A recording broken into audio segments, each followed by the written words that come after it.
motema bayeba te mongolo moko bakotika biso pe bakobima miso na Nzambe oya biso bonso sanga ao misa mai tulanga senze ya Kristo likolo miso bongo mokolo moko tosanga na yo likolo seko tosambela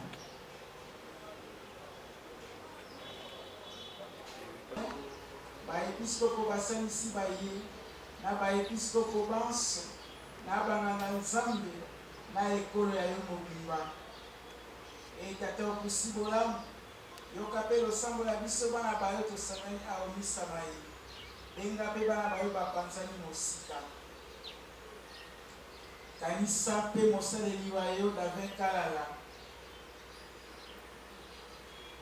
azalaki na biso obengi ye omboka yo na batisi mawaki liwala mwana wa Yesu aseka mpe mokolo Kristo akosekisa bato banso mokolo wana mokonzi akobonga nzoto ya biso ya mawa ekoma lolenge na nzoto ya ye ya nkembo tokobongela mpo ya bandeko babiso banso oyamba bango na bolamu bokonzi bwa yo tokolikaka elongo na bango nde tomoni nkembo ya yo mokolokolongo ya biso mayo miso tokozala lolenge na yo seko mpe tokokumisa yo likolo miso na Kristo mokonzi wa biso.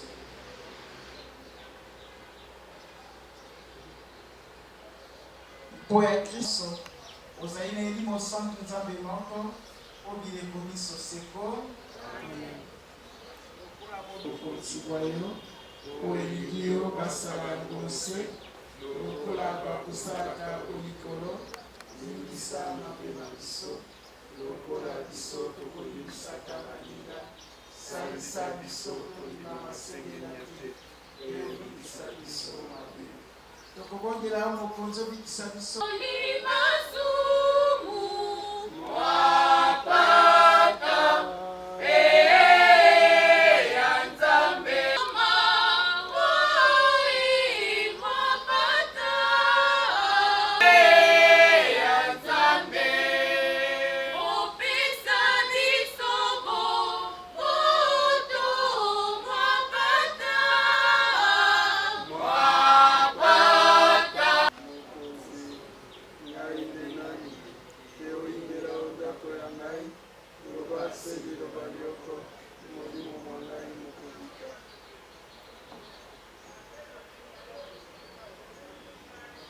Bandeko boboto bondeko sikawa ekomi na mongai tokokulaka nzoto ya Kristo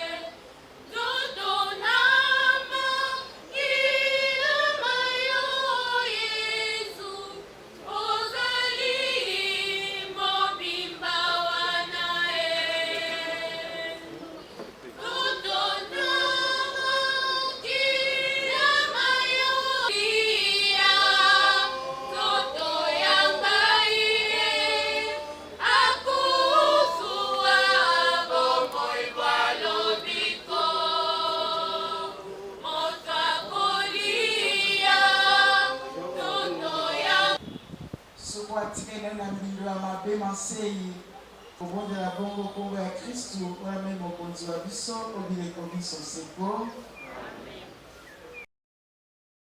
esengo merci tokosangisa français na lingala mpo bato nyonso bayoka biso malamu tozali kokende mpenza nsima ya ngonga tokopesa ndenge nini mwa programme mokie ezobakisama mpona korendre toujours hommage na commandant na biso oyo akwei na front David Kalala sikawa tozali koyoka kala te biographie na ye tokoyoka mpe témoignage ya ndeko watiki biso na nsima wana baye na fololo bakoya kodepose awa esika oyo elongi na ye ezwami mpona korendre yo dernier hommage na nsima tokoyoka liloba ya libota na ye biologique parce que aza mpe na libota na ye politique tokoyoka liloba ya libota na ye biologique Pe na sima tokoyoka mo ya eside na nzela ya comité ya organisation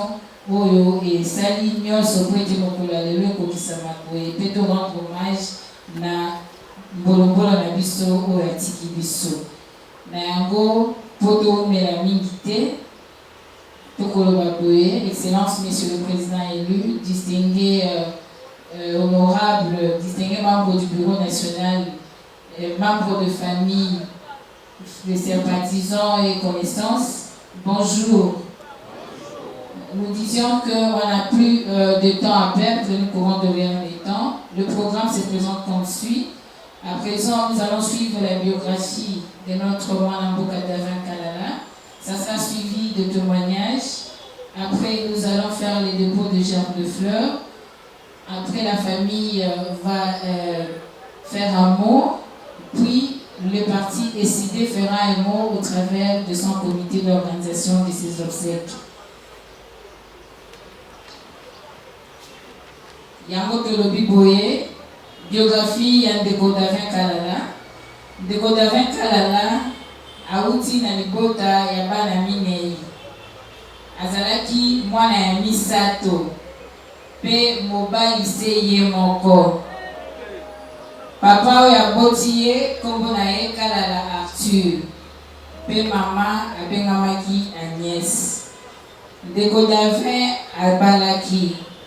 Azalaki na molongani na ye kombo na ye mama Judith Kingola. Pe azalaki na bana mibale ya mibali.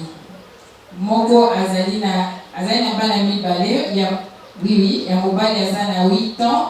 Pe ya mwasi azali na 5 ans. Azalaki un responsable.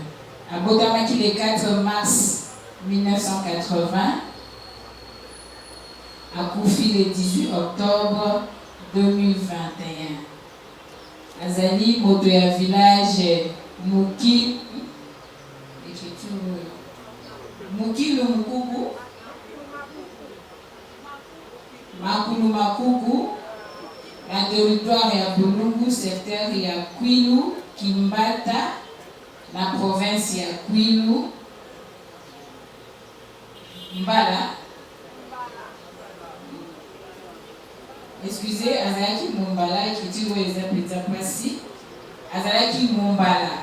Donc, nous devons retenir que le bien-aimé Davin Kalala est né d'une famille de 4 enfants.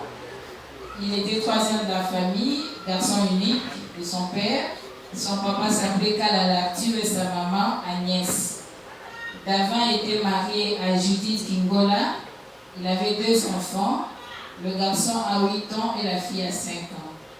Il était un responsable. Il est né le 4 mars 1980 et décédé le 18 octobre 2021. Il était du village Makulu Makugu, territoire de Bulungu, secteur Kwiluku. Il était Mumbala, province de Kwilu. Adieu notre héros Davin. C'est ce qui est. Comme nous avions dit, après la biographie, nous allons suivre le témoignage le concernant. Togolanda, Matatoli, Yabaye, Bafandina et Peta Pene, O Babikaki elongo na ye, bazali na liloba, ya koloba po na tina ya ndeko na biso. Yango, tobandi liboso na litatoli ya libota. Tobengi Mama Catherine, o azali, grande sœur na ye, Nzambe apese makasi, akusana pepene ya biso pona koyeba epesa litatoli. Bandeko mbote na biso, napesi bino merci. Nanu na kopesa merci na ye moko numéro 1 notre président élu. Après na baninga nyonso ba oyo basangani po baya kokabola pasi oyo elongo na biso. Bandeko na kopesa bino lisusu merci. Na lolenge nalingi napesa témoignage ya petit frère na biso na kombo ya Kalala Davin. Bandeko leke na biso azalaki mwana moko ya botosi était aussi très social envers tout le monde. Il était vraiment très respectueux. Kotala kaka enobeli na ye, kotambola na ye, ebana kopesa biso nyonso esengo. Nakosepelaka na liloba moko oyo atikalaki koagir liboso na biso. C'était avant les 16 tosala marche. Wani ngai nakokufaka mpona mboka na biso. Bandeko mbotela biso.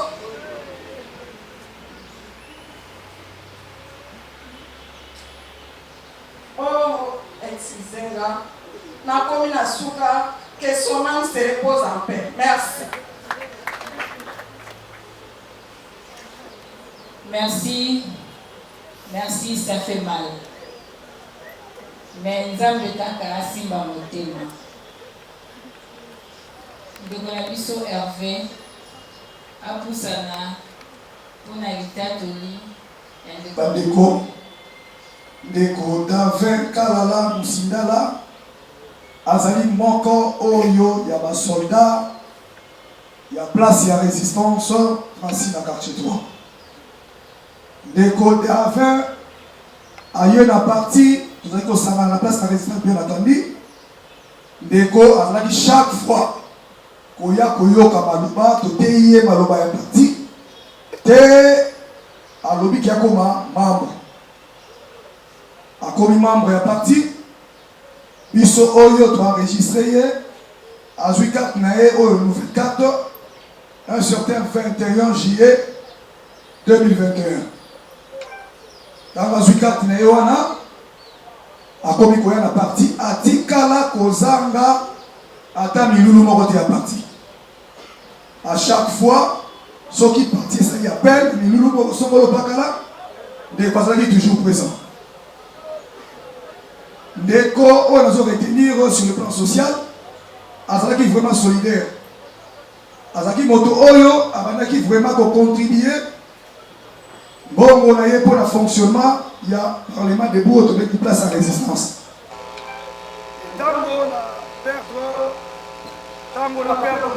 Maman na ngai tango na perdre ye ya yaki azalaki parmi ba premier bateau ba yaki ko réconforter avant comme après. Donc, autre retenir la compte ya pisto un soldat pour les connaissances d'avant il y a quoi sinon décidé oye bana ya le président Eli oye merci ndeko oyo boza komona awa nzoto ezolenga ngai le 18 tozalaki na ye tobandi na ye marche les 16 plutôt tobandi na ye marche na quartier 1 tozobima na exécutif mosa bango tozalaki na bango bamonaki biso tobimi na ye tokomi na ye ntina ngaba na ngaba toye kokita na ye makolo ntina première toye komata nanga moko na place bakoataka biso ndeko o aye komona na liwa ndeko Davin biso bana ya ESID etake basoda ya ESID tosengi na yo lit oyo ya le président Eli chef de l'état Martin Fayulu Madidi lit oyo ya bana ya Devos etake CG numéro 1 ya parti ya ESID tokolemba yango te tokokende na lit oyo ti mokolo oyo biso bana ya ESID tokokomisa yo héros mokolo le président Eli azomata na pouvoir azozwa kiti ya kiboko na kati ya mboka o mokolo biso tokotika mpe ebonga oyo bana ESID oye bana ESID oye merci molimo ya ndeko na biso epema na kimia.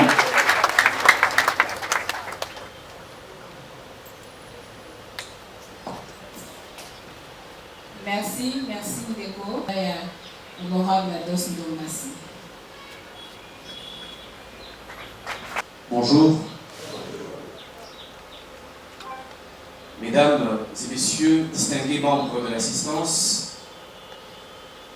il nous a fallu bien du courage pour pouvoir prendre la parole en ces tristes circonstances. Nous devons avouer que c'est votre présence reconfortante qui nous infuse la force nécessaire pour vous adresser ce petit mot. Avant tout, nous aimerons adresser des vifs remerciements à celles et ceux qui ont pu contribuer à l'aboutissement heureux de ces obsèques. Nous pensons particulièrement au président élu Martin Fayulu Matidi pour son implication personnelle et notable dans la réussite de ses funérailles et son soutien indéfectible à la famille biologique du défunt. À monsieur le secrétaire général de l'ESID, Devos Kito, pour sa supervision, et à tous les membres de la commission d'organisation des obsèques. Je pense à l'honorable Jean-Baptiste Kassekwa, l'excellence Nisanga Bonganga, Pavi Kinata et l'honorable Moussa. Nous remercions aussi tous les cadres et membres de l'ESID pour leur participation active. Nous nous en voudrions si nous ne mentionnons pas tous nos partenaires politiques qui n'ont cessé de nous réconforter dans cette rude épreuve que nous traversons. Point n'est besoin de remuer le couteau dans la plaie en évoquant les circonstances funestes de l'agression qui a prématurément expédié au tombeau notre martyr de la démocratie. Nous nous étions longuement appesantis là-dessus lors de la conférence de presse tenue hier au siège du parti ESID. C'est triste et pénible. C'était une manifestation pacifique qui ne pouvait aucunement dégénérer en une scène d'atrocité. Davin Kalala était père de famille, combattant acharné de la démocratie. Ses enfants qu'il appelait affectueusement papa et sa femme qu'il appelait tendrement Yadavin vont désormais devoir entendre des gens l'appeler pauvre Davin. Que Dieu leur donne la force de le digérer, car, de toute évidence, c'est une pilule amère à avaler. Nous n'osons pas imaginer quelle fut la dévastation de sa famille lorsqu'elle apprit que Davin, qui était allé participer à une manifestation pacifique, semble qui lui auront coûté la vie 2 jours plus tard. Il est inimaginable qu'une personne à une manifestation pacifique. Dans quelle république sommes-nous? Si les caciques de ce régime pensent qu'ils vont émousser notre ardeur à lutter contre la dictature, la mauvaise gouvernance, le glissement et ses corollaires, ils se trompent lourdement. Car ils vont déchanter. Rien n'affaiblira notre ferveur pour le combat de la démocratie. Nous sommes déterminés jusqu'à notre dernier souffle afin de léguer à notre postérité un véritable serment de liberté. Seule la lutte libère.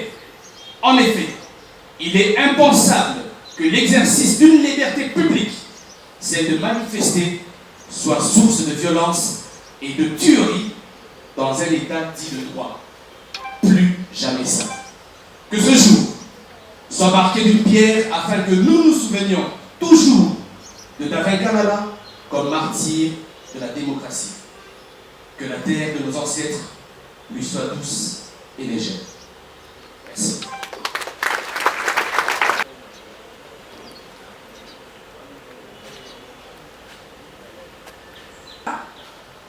Na kozwa maloba te liboso ya grand frère na biso parce que bango nyonso bakei cimetière yango nalingi nayebisa bino ke soki moyen ezali peut-être ti retour na bango na suka soki aye kokuta akoki kobimisa ngo na suka. Merci. Merci, Bazana Morgan. Merci beaucoup, maman. Alors que le kin a été à Nabiso, il y a des points.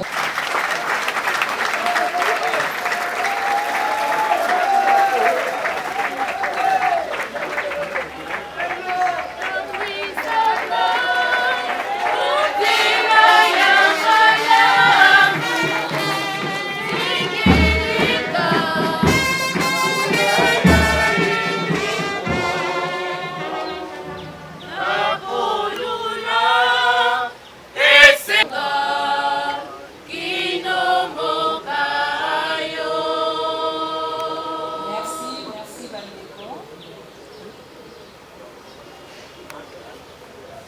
Le secrétaire général de Vox Kitoko, la membre du bureau national du peuple, pour la Koufina Front.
Tobengi secrétaire exécutif ya Moamba na lingomba ya Moamba positif Moamba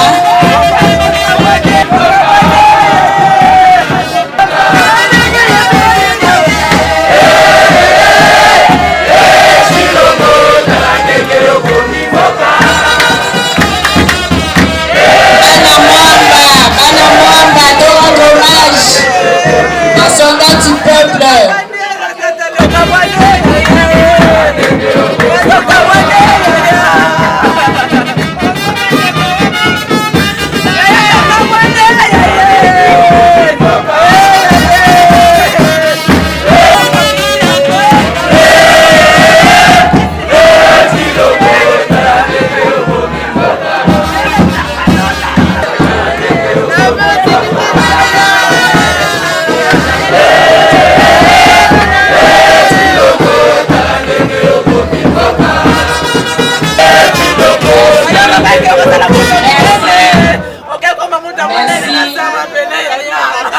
Nazali kobenga secrétaire national.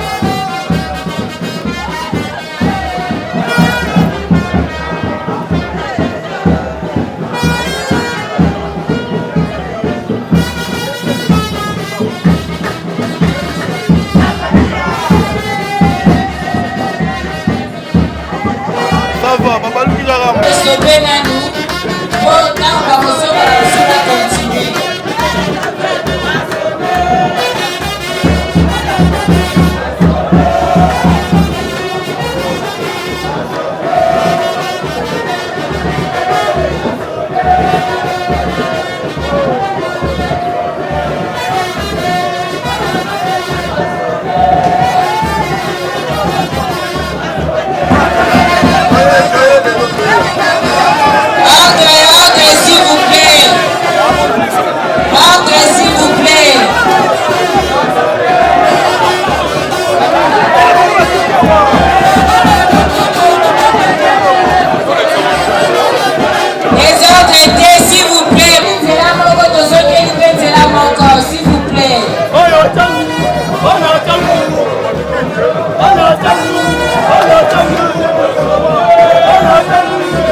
Keli penza kotika ete basango bakende mpo babengami na misala misusu mpo biso tozali kozela ndenge nini to bandeko misa esili ndeko ya biso apema na boboto. Ok, merci. Délégation à bureau.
Nzela na banganga nzambe babimana tofanda bisika na biso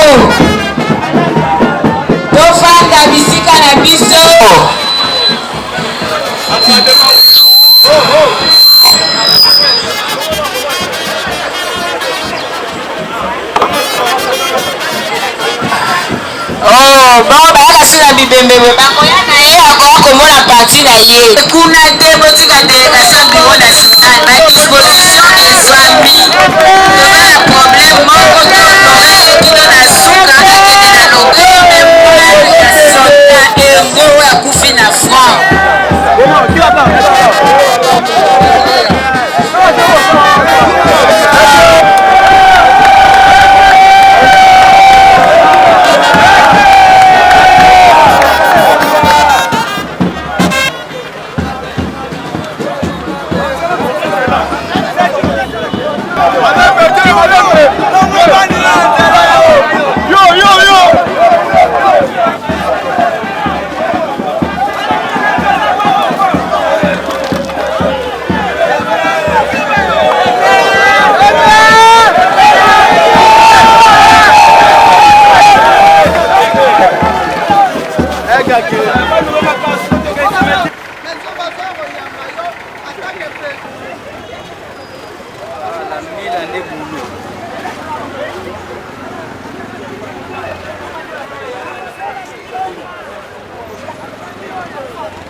C'est bon.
vie.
Ya 12e rue bakangaki babeti bapandi etolo akufaki na hémorragie interne intolérance ya bandeko na biso ya UDPS yeyo tokokunda état de droit bolobaki yango lokola bozoluka guerre civile ekotala mboka lokola bozokoluka kongo ekabwana lokola Kabila akokaki kosala mission te mission bopesi yango Tshilombo akambola kongo koboma.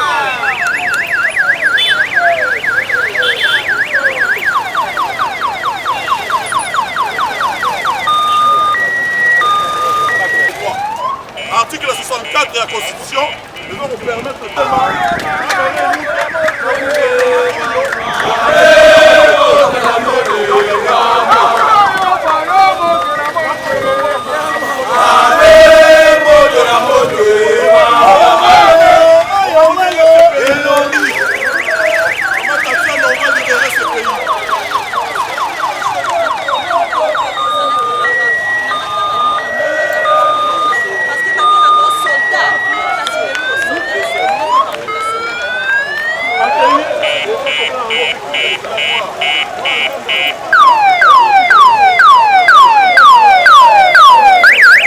avant 2023 oyo lelo UDPS balesi peuple te bayibi peuple victoire na ye UDPS bakomi koboma na basoda ya fayulu asali bango nini oyo